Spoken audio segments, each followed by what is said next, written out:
Hello, how you doing? Are you ready for an exciting class? Okay, today we're gonna talk about the genitive case. And well, you must be thinking, I have an idea of what a case is, but what the heck is genitive? Well, first of all, let's think. We're talking about grammar. So, case is something related to grammar. But what's a grammatical case? I know you're curious, aren't you?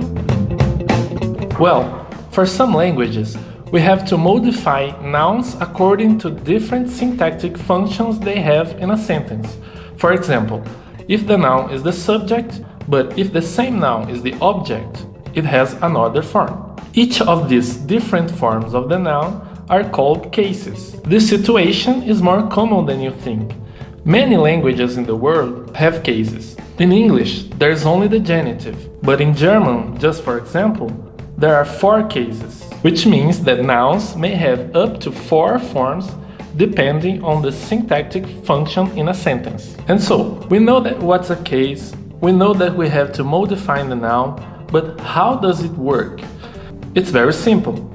You add an apostrophe plus s to the end of the noun. Just like this. We have the word humankind, okay?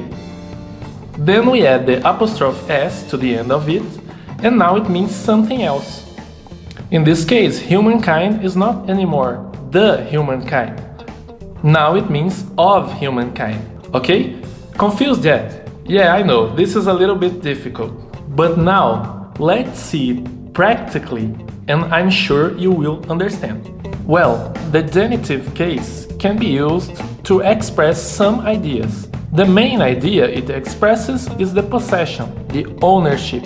It indicates that something belongs to someone or someone owns something. Just like this, Mary's books, Christian's cell phone, Veronica's house. In all of these examples, by adding the apostrophe s, we told that these people are the owners of the objects right after them.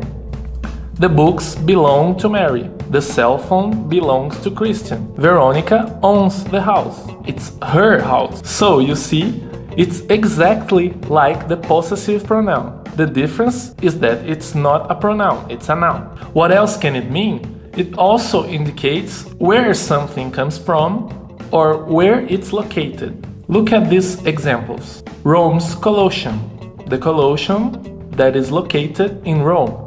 Britain's banks, the banks that are located in Britain. São Paulo's cars, cars in São Paulo or cars that come from there. The city's factory, the factory that is in the city. Easy, right?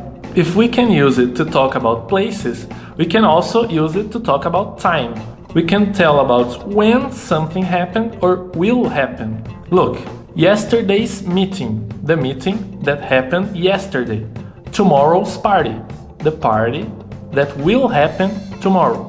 Now, there is another use for the genitive case. We can talk about characteristics, either physical or psychological, of people or animals. Pay attention, because this does not apply to inanimate objects. For example, children's innocence, the innocence that every child has. Dog's teeth, the teeth in the mouth of a dog. Or the captain's wooden leg, the wooden leg that the captain has.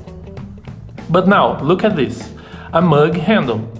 We don't use genitive in this case because the mug is inanimate. Although it's the same meaning, the mug has a handle.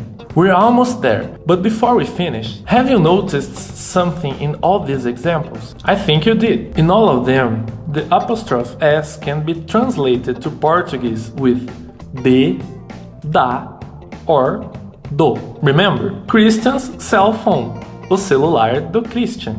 São Paulo's cars, os carros de São Paulo.